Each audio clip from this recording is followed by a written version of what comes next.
কিন্তু এখানকার বিখ্যাত খাবার।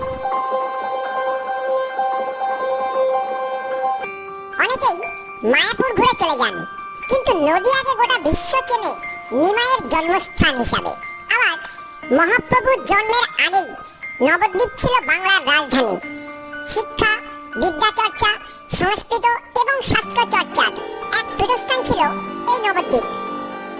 1202 সালে সেন রাজা লক্ষণ সেনকে পরাজিত করে বখতিয়ার খিলজি নবদ্বীপ জয় করেন। এরকম একটা বিপর্যয়ের সময়, যখন হিন্দু ধর্মের অবস্থা শোচনীয় হতে থাকে, তখনই আবির্ভাব ঘটল যুগাবতার গৌরাঙ্গ মহাপ্রভুর।